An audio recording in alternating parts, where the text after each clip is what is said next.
Kadavathur area മുസ്ലിം league ഓഫീസായ Pottankandi Kunhammad Haji സ്മാരക league house തീവച്ച് നശിപ്പിച്ച് ആഴ്ചകൾ പിന്നിട്ടിട്ടും നടപടിയെടുക്കാത്ത പോലീസ് നിലപാടിൽ പ്രതിഷേധിച്ച് മുസ്ലിം ലീഗ് പ്രക്ഷോഭത്തിനൊരുങ്ങുന്നു. പ്രക്ഷോഭത്തിന്റെ ഭാഗമായി ചൊവ്വാഴ്ച വൈകിട്ട് 4-ന് കടവത്തൂർ ടൗണിൽ പ്രക്ഷോഭ സായാഹ്നം പരിപാടി സംഘടിപ്പിക്കുമെന്ന് ഭാരവാഹികൾ പാഞ്ഞൂരിൽ വാർത്താ സമ്മേളനത്തിൽ അറിയിച്ചു. ഈ ക്രൂര സംഭവത്തോട് പോലീസ് പുലർത്തുന്ന നിസ്സംഗതയിലുള്ള മുസ്ലിം ലീഗിന്റെ പ്രതിഷേധത്തിന്റെ ആദ്യപടിയായി 18-ാം തീയതി ചൊവ്വാഴ്ച വൈകുന്നേരം 4 മണി മുതൽ 6 മണി വരെ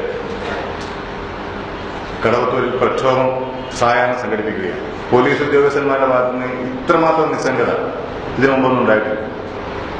വളരെ ലാഘവത്തോടുകൂടിയാണ് പോലീസ് ഇക്കാര്യത്തിൽ കാണുന്നത്. ഞങ്ങളെ സംബന്ധിച്ചിടത്തോളം ഞങ്ങളുടെ ആസ്ഥാന മന്ദിരം എന്ന് പറയുന്നത് ഞങ്ങളുടെ വീടിനേക്കാൾ വലുതാണ്.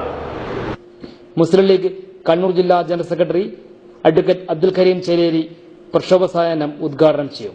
അക്രമം കാട്ടിയവർക്കെതിരെ കർശന നടപടി ഉണ്ടായില്ലെങ്കിൽ പോലീസ് സ്റ്റേഷൻ മാർച്ച് ഉൾപ്പെടെയുള്ള പ്രക്ഷോഭ പരിപാടികൾ സംഘടിപ്പിക്കുമെന്നും നേതാക്കൾ മുന്നറിയിപ്പ് നൽകി. വാർത്താ സമ്മേളനത്തിൽ മണ്ഡലം Muslim League president Pottankandi Abdulla, Kattoor Mahmood, KMK, C Muhammad, Karyadathil Mahmood എന്നിവർ പങ്കെടുത്തു.